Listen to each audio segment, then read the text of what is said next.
Alright, so hello everyone. My name is Lauren Camden, and my project was a literature review of ocean acidification and its effect on coral calcification rates and skeletal growth. So, to begin, ocean acidification is a result of increased anthropogenic or human caused atmospheric carbon dioxide being absorbed by the world's oceans. So, as human practices like burning fossil fuels raise CO2 levels in the atmosphere at unprecedented rates, currently it's about 2.2 parts per million annually, a large portion of that is absorbed by the ocean. This produces a chemical reaction that results in lowered pH and increased acidity of ocean water. So, in simplified terms, basically what happens is when a carbon dioxide molecule is absorbed by ocean water, two positively charged hydrogen ions are produced. So now pH is basically just a measure of hydrogen ion concentration in any given solution, and ocean water is basically just a giant solution. So these hydrogen ions that are produced when carbon dioxide is absorbed cause a lowered pH value of ocean water. These then go on to react with negative bases that are already present in the water, like CaCO3, which are carbonate ions. And calcifying marine organisms depend on these to maintain and grow their skeletons and shells. As positive hydrogen ions react with negative carbonate bases, the ocean's carbonate saturation is decreased and they become less available for calcifying organisms like coral. Now, the ocean's pH has always fluctuated historically, but never at the speed that is happening right now. So usually fluctuations happen at a rate of around 0.02 or 0.2 thousandths of a second, or of a unit, per 100 years. But since atmospheric carbon dioxide levels are currently increasing at such a high rate, oceanic pH is also changing rapidly. So for example, we'll use the statistic of 2.2 parts per million of carbon dioxide being added to the atmosphere annually. This rate of emission will cause pH values to decline by 0.1 of a unit in the next 100 years. So that's much faster than the above mentioned 0.1 thousandth of a unit. And as this is happening, the ocean's supply of carbonate ions is dwindling as they interact with the hydrogen that's being produced by the carbon dioxide that's being absorbed from the atmosphere.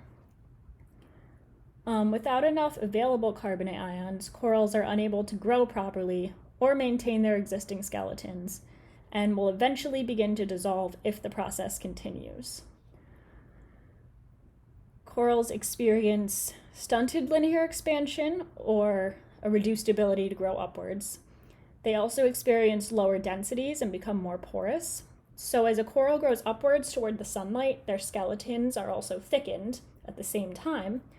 But when there's not enough carbonate ions available for calcification, they're unable to thicken simultaneously with growing upwards, and their skeletons become very unenforced and very easily breakable. Rugosity, or surface roughness, is decreased as well, which gives them an overall flattening effect and reduces the available habitat for fish and other marine creatures, and also minimalizes available areas of attachment for young coral. And then, since more energy is being spent on calcification, reproduction suffers as well because there is little energy that's left over for them to breed. So at the bottom of the first row of the poster, there's an image of aragonite. I might not have said that right, but that's okay. Saturation and atmospheric carbon dioxide levels. So aragonite is a mineral form of calcium carbonate. And this figure shows the changes in ocean water's aragonite saturation that are predicted to occur with increasing levels of parts per million of atmospheric CO2 saturation. So the CO2 saturation is shown at the top of the panels in white, and coral reef locations are also shown as pink dots. And you can see in the middle left panel, when CO2 levels around 450, which is close to what they are today, there's still some blue pictured, meaning aragonite saturation is still present. However, as we increase ppm of CO2, parts per million of CO2, to 500 and above, the blue is replaced by more red and orange, which signifies less and less saturation, all the way up until we hit 650 parts per million, where we're getting close to zero saturation. So I reviewed some articles that discuss this relationship between ocean acidification and coral calcification and skeletal growth. I'm going to kind of jump around between methods and results because I just think it's easier to follow it that way when it's presented verbally. So to begin, in 2005, Langdon et al. Published a study that tested coral calcification rates with varying rates of carbon dioxide saturation in ocean water. Specimens of, I'm probably going to say this wrong, Poritis compressa, or finger coral, and Montipora vercirosa, or rice coral, were collected off the coast of Hawaii and placed in an offshore experimental flume where a series of incubations were performed in September of 1999 and winter of 2000. So from August to September of 1999, 18 incubations were performed with ambient conditions, or those closest to what you would find naturally in the ocean, and 9 incubations were performed with partial pressure of carbon dioxide levels at 1.7 times what ambient conditions were, simulating a more acidic environment. A second round of 15 incubations were performed from January to February of 2000, and 6 incubations were done at ambient PCO2, 2 were done at 1.4 times the ambient level, 6 were done at 2 times the ambient level. Calcification rates for all of these incubations were calculated through statistical analysis, and as a result, calcification rates of the coral samples regularly decreased when PCO2 was adjusted to have an increase from ambient conditions. So in the summer of 1999, calcification rates decreased around 44% with the 1.7 times increase. And then in January of 2000, calcification rates decreased around 26% with the 1.4 times increase and around 80% with the 2 times increase. The next study that I used was published by Langdon et al. As well, but it was in 2013 and this time in the Florida Bay. So samples of Cider astrera radians, or shallow starlet coral, and Solenstrera hyades, or smooth star coral, were collected near Peterson Key and were attached to cinder blocks with sensors that logged environmental data like pH and temperature at 30-minute intervals. A random subset of these corals was incubated in situ, so in the same place and in the same conditions, and given a treatment regimen designed to simulate increased ocean acidification conditions through chemical injections of NaHCO3, which is sodium bicarbonate, and HCl, which is hydrogen chloride. This treatment was meant to lower the pH value in the incubation chambers by 0.1 units or 0.2 units. Calcification rates of all the samples were determined through statistical analysis, and the coral samples that experienced a 0.1 unit drop in pH value experienced decreased calcification rates of 50%, and coral samples that experienced 0.2 unit drop in pH value experienced decreased calcification rates of 52%.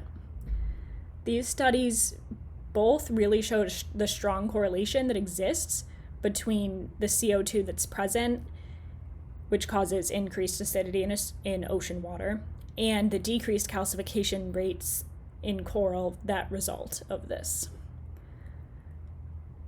Okay, so my last study that I included was published in 2016 by Foster et al. And demonstrated the structural deformities that coral experience as a result of their calcification reduction. So fertilized samples of Acropora spicifera, don't know if that's right, but it's staghorn coral, were collected during the 2013 mass spawning event that occurred off the coast of Australia. They were collected and then grown for 1 month under 4 different carbon dioxide and temperature regimes. There was a control, which was 24 degrees Celsius with a pH at 8.2. So this was supposed to be closest to optimal conditions. And then there was an elevated temperature and elevated PCO2. So this one was raised up to, Okay, so there was the control that was 24 degrees Celsius with a pH of 8.2, which is optimal. Then there was the elevated temperature. So this time they raised the temperature to 27 degrees Celsius, but kept the pH at 8.2. And then there was the elevated PCO2, which put the temperature back down to 24 degrees Celsius, and then also decreased the pH to 7.7, so it became more acidic. And then there was also the elevated temperature and elevated PCO2. So this one had the temperature raised up to 27 degrees Celsius and the pH decreased to 7.7. The skeletons of these coral were, after growing for a month, were then analyzed using 3D X-ray microscopy and scanning electron microscopy to observe differences in their structures. So the corals exposed to high PCO2 had observable and measurable differences in configuration and function, which is pictured right there in the results section. So as you can see, if you zoom into the picture, you can see it. Corals had lower density, missing parts of the skeleton, and reduced linear expansion. So they're obviously less structurally sound, they're susceptible to breakage and damage, and also fractions were observed in 50% of the corals grown at the high PCO2. So altogether, these studies really just show a lack of carbonate production and calcification, as well as the resulting deformities in coral structure or skeletal structure when they're exposed to conditions representing increasing ocean acidification levels. So what does this all mean? Well, basically, calcification rates and acidification levels, which are simulated through increased PCO2 and decreased pH units, are directly related in reefs observed worldwide. I mean, we had Florida, Hawaii, and Australia. As a result, coral is unable to build and maintain skeletal growth, and this causes structural deformities. These deformities will lead to fractures, decreased density, which is increased porosity, and reduced linear expansion, or reduced upwards growth. Future reefs will move towards net carbonate dissolution, which is just the lack of necessary available carbonate ions for a reef to continue to grow, and they will be unable to build their skeletons as atmospheric CO2 levels continue to rise. So further research is definitely needed regarding the influence of various environmental factors, such as light exposure and pollution and nutrient levels, when paired with increased PCO2 on calcification levels. We really don't know yet how all these various factors interact and influence each other on overall reef health. Further research is also really needed regarding coral species that are resilient or resistant to climate change-related stress, like ocean acidification and raising water temperature. There are some theories regarding tropicalization of high-latitude reefs or shifting tropical reefs poleward, but there are obviously a lot of issues and questions associated with this, and this could be a whole other topic on a whole other project, so I'll just leave you guys with that. Thanks for listening.